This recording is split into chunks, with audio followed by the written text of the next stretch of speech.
Right behind me, I have two recently released BenQ SW display. In this corner, we have the SW270C, which was announced and released in mid-2019. And in this corner, we have the SW321C, aka the Emperor, that was announced in late 2019 and released in early 2020. In this video, I'm going to compare these two displays, talk about the similarities and their differences between the two. I'm ArtIsRight, BenQ Ambassador. Let's get started.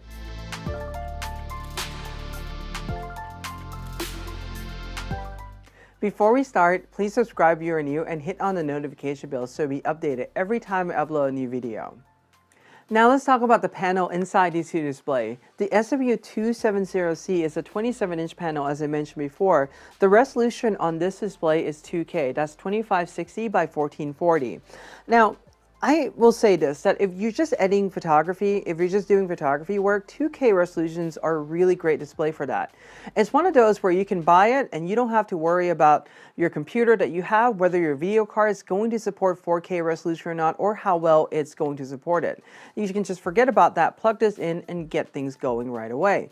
And the other thing too about 2K display that you don't have to worry about is text looking small and having to run your display in some sort of scaling mode. So that's for photography. The thing here is that let's move over to the SW321C. This is a 4K UHD resolution that's 3840 by 2160 pixels. That's a lot of pixels on the screen, so obviously having a more powerful graphic card is going to help drive all these pixels together. The thing is that with a 4K display, if you are running native, you're going to still run into the issue of text looking really small, and then at some point you're going to have to either do a whole display scaling in Macintosh or a application zooming in Windows. So those things are still going to happen with the 4K. But 4K display, like I said, if you're somebody like me who loves screen real estate, and I happen to also do video, and I shoot my videos in 4K, it's really great to see all the pixels at once natively. Where in this one, you can still view 4K video. The thing is that the 4K video will be scaled down, so you're really watching the 4K video on this screen, on this 2K screen, at about half the resolution. It will still work. It's not like 4K won't play on the screen. You just won't be able to see the pixels at 100%. Both of these displays are calibrated from the factory, and they come with their own individual calibration report. BenQ guarantees that with the SW line, you are always going to get an average delta E that is less than 2. That means you're going to get really great consistent colors. By the way, any display with a delta E of less than 5 is considered good. Anytime you can get that number lower, especially one that's below 2, is going to be a fantastic display. That means the colors are going to be really accurate. Okay, so let's talk about the hardware capability of the display a little bit. I mentioned that they're both capable of hardware calibration. Well, the thing is that these two models, BenQ, have updated the lookup table inside the display to a 16-bit 3D LUT. The 16-bit 3D LUT is going to give you more capabilities to be able to reference even more colors than the previous SW that have come before it, and those are a 14-bit LUT. So these have 16. 2-bit may not seem like a lot, but that can reference many more colors. Something to keep in mind too is that this 16-bit 3D LUT is actually the hardware lookup table inside the display, and it has nothing to do with palette master element. That's the option you choose when you do a hardware calibration with it. Speaking of hardware calibration, the best software to use to calibrate this display is BenQ Palette Master Element. The difference, though, that we have to note here is in the SW321C, BenQ has opened up their 3D lookup table inside here to third-party software developers. In this case, you can use a software by Calman or Lightspace to do a calibration, and they will have capabilities to talk directly with the lookup table inside the display. Like many of the recent BenQ SW display, both of these displays are Calman verified and Pantone validated. That means you're going to be able to do color grading on video and get good results, and also do any printing work and get good results as well. The next thing that we have to note about these displays is that they both come with a shading hood right out of the box, so you can go ahead and be able to edit your pictures in an unobtrusive environment. Something to note about the shading hood is that with the SW321C, the shading hood comes in this horizontal orientation, but they also comes with the extra pieces too to extend the shading hood up should you use the display in vertical orientation. This is something different than the SW270C, where it comes in a horizontal orientation, but the extra two pieces to use the shading hood in the vertical orientation is an optional accessory. Both of these display has the second generation hockey puck by BenQ, which is now weighted, and as I mentioned in previous videos before, this second generation hockey puck has a lot of great capabilities, and they also add an extra function button and a more intuitive set of controls to them.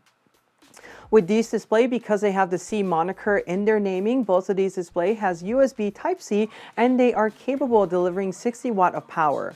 In this case, if you're using any 13-inch Apple laptop, you're going to be perfectly fine. If you use a 15-inch laptop, they are going to power the laptop and be able to charge the battery at the same time in idle mode. When you're using your laptop under heavy load, most of the time that power is going to go into power your laptop and not necessarily charge the battery at the same time. So that's just something to keep in mind. But otherwise, they're going to be perfectly fine for that. Another thing to note too about these displays is that with the SW line, it's really designed for photography in mind, and on the side of the display you get two USB 3.1 Type A ports. This way you can link it up to your other USB Type A accessories and not have any problem with it. And secondly, it also comes with a SD card reader slot. So if your camera is still using an SD card slot, having a USB Type C and having all those linked things makes it really useful, because just one cable from your laptop to the display will be able to handle all the signals for the two USB Type A and the SD card slot. Being that these two are the most recent released SW display, BenQ have also introduced a new feature in them called Uniformity version 2. And with Uniformity version 2, what BenQ have done is that at the factory, when they're making this display, they have divided this display, this panel, into multiple different grids. They have done a measurement and individually calibrate those different grids and store the luminance data for each of them in the lookup table. The result on the back end is that when you are looking at a picture, you're going to see a uniformity that's even throughout, from left to right and top to bottom. I've done a verification as using the i1 Profiler software, and I can tell you that the uniformity of these panels are absolutely fantastic. And this is some big comments before where customers of BenQ previous SW models are saying that the screens are not as uniform, and they have actually really fixed it in these two models, and it's a joy to really use them. Another thing too that when we're talking about this Uniformity version 2 is that we have to talk about backlight bleeding. Well, with backlight bleeding on these two models has been reduced by a whole lot. So when you take a look at these models, or if you just power it on in a very dark room, you're going to see that the panel is really uniform throughout, and that also helps with backlight bleeding, but that also goes into talk about the uniformity of this display too. And lastly, what we really need to talk about is the coating on the display. The coating on the new SW321C is just absolutely amazing. And I'm saying that not because I'm just saying that, but it's totally matte. It's like editing a matte print. It's really that cool. I have two lights, 48-inch umbrella lighting me in the studio right now. You barely see any reflections on here. If I angle this up, you may see a little bit more reflection. But by the way, the SW270C, this is not a glossy screen by any means, but you do see more reflection on that screen. In fact, let me show you something better. I'm going to turn both of these display off so you can view them side by side. You can see that on the SW321C, it really diffused the light that's shining on the panel. In fact, I can even turn this towards the light and you'll see that the SW270C is reflecting more. Again, this is not a glossy coating by any means, and I can really bring up my MacBook Pro to show you, and it will reflect everything, including the shape of the umbrella in this room, so I'm not going to do that. We'll save you from that grief. And you can see here. All right, let's put these back into place.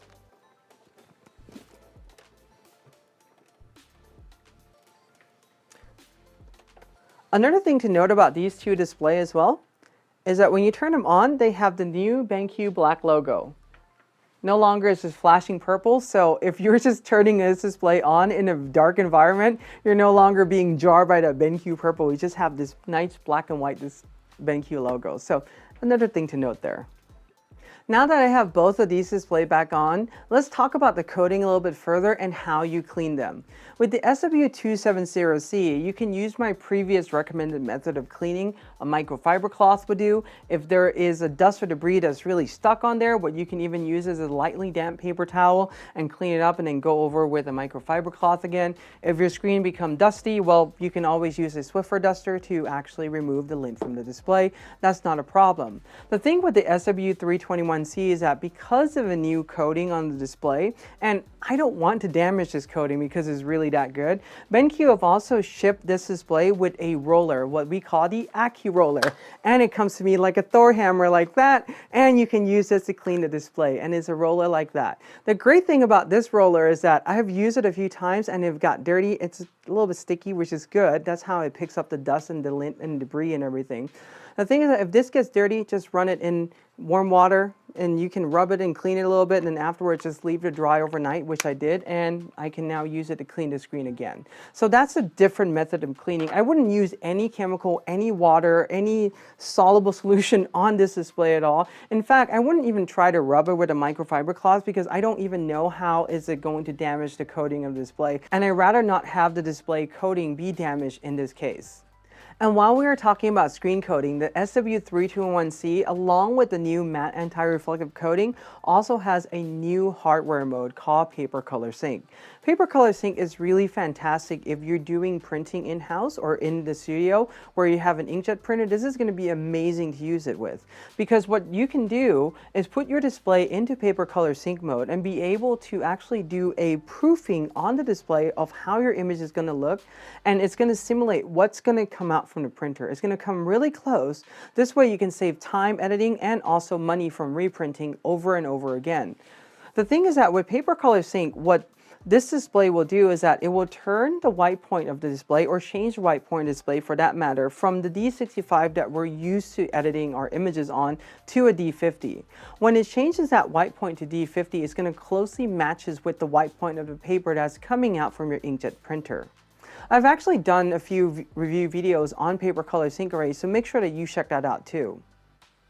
I've mentioned form factor at the very beginning of this video, but there's one thing that I haven't shown you yet, and that is the bezel of the display. The SW321C does have a bezel that goes around the display, and the thing is that the reason why this has to be this way is because the panel that they use. In order to get this quality or this grade panel in this size, there's no way to really build this display out as an infinity edge, where the SW270C has an infinity edge, or really close to it, on three sides of it, where it just blends in. The picture just really blends into the overall display itself. So those are the differences between the form factor of these two. I think they're still both great to use. I have no problem with using either one of them. Personally, I prefer the sleeker design, but you know what? I also prefer the size on the bigger one.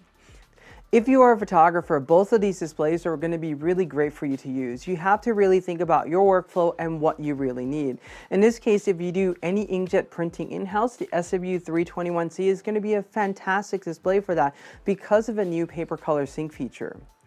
If you are on the road a lot and you just need a great display to do color referencing, to do color grading when you're back at the studio, the SW270C is going to be a really great display for that too. Or for any other photographer for that matter, if you don't do printing in-house right now, this is a fantastic display to view true accurate colors and get your colors of your images looking proper.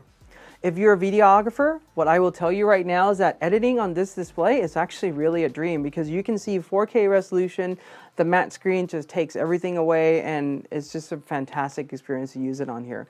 So for two different group of professionals, you can decide which one fits better into your workflow. I hope that you find this two display comparison helpful and learn something new along the way. If you found this useful, please give this video a like, subscribe to my channel if you are new, hit on the notification bell so you'll be updated every time I upload a new video, and until next time, ArtIsRight.